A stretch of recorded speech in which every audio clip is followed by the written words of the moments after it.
Hai,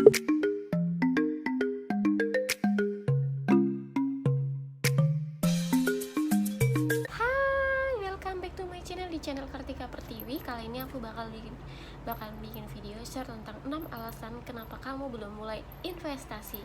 Check it out. Oke, aku bakal bikin video share tentang ke kalian 6 alasan kamu belum mulai investasi. Yang pertama, yaitu aku nggak tahu nih harus mulai dari mana. Oke. Dan dari pastikan dulu penghasilan kamu cukup untuk berinvestasi setelah dikurangi dari hasil pengeluaran kamu. Kedua, lalu baca atau nonton video tentang saham, reksadana. Tapi aku kaum awam banget nih. Kalau kalian belum coba, selama kamu belum mulai, kamu tetap masih awam. Padahal misalnya coba sih beli reksadana, atau nggak beli reksadana itu, invest ke reksadana itu easy banget dan mudah, dan nggak perlu kalian nabung seratusan dan puluhan juta. Kalian cukup dengan jajanan cilok 10.000 setiap hari itu udah bisa diinvestasikan ke reksadana gitu loh, hanya dengan 10.000. Mulai aja dulu gitu, nggak perlu yang mahal-mahal kok. Yaitu aku maunya nabung aja gitu. Boleh aja kalian menabung, asal tahu kalau setiap nabung itu ada risiko inflasinya per tahun dan tidak dapat compounding interest. Nih contoh ya, aku kasih tahu ke kalian. Biaya kuliah 100 juta di tahun 2021. Inflasinya tuh 3,81% selama 10 tahun. Jadi kalau di 2031 dari 8,31% yaitu 145 juta. Nih, jadi ini jika memilih menabung, kalian akan menabung 1,2 juta per bulan ya. Tapi kalau kalian nabung di reksadana itu hanya 595 per bulan dengan asumsi returnnya 13% per tahun. Sama-sama penghasilannya 145 juta, cuman cara menabungnya berbeda.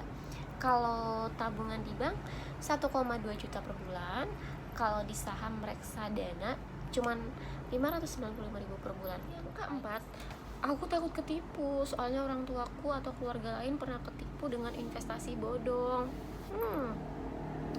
Orang terjebak investasi bodong itu biasanya karena return yang tinggi dan pasti, yang diiming-iming hal yang tinggi gitu dan keuntungannya langsung tinggi tuh kalian langsung percaya. Dibilang pasti dapat 20% lah, lalu terus kalian percaya, padahal siapa yang bisa pastiin? Dengar ya, yang deposito itu 30% per tahun ini pasti.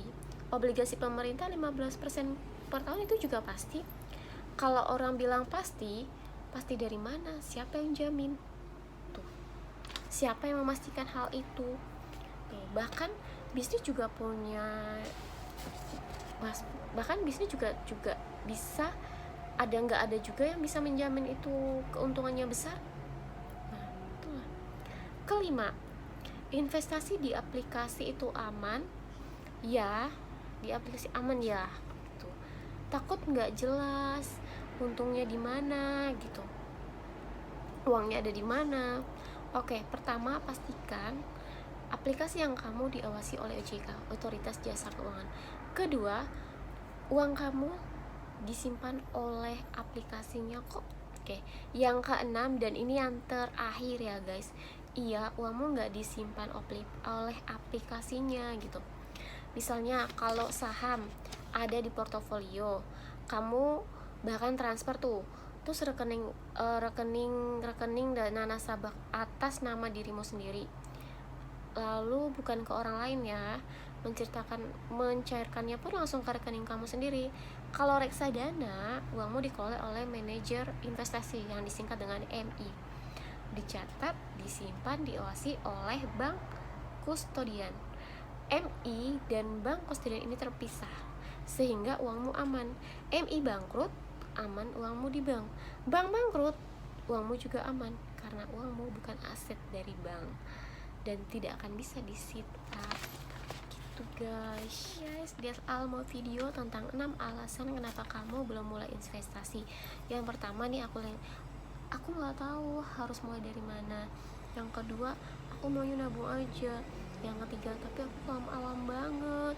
Yang keempat, aku takut ketipu, soalnya keluarga lain pernah ditipu dengan investasi bohong. Yang kelima, investasi di aplikasi itu aman ya, takut uang nggak jelas di mana. Yang terakhir, ya uangmu nggak disimpan oleh aplikasi. That's all my video. See you in next video. Don't forget to like, subscribe, comment, and follow IG ku di @kaperti. See you in next video. Bye.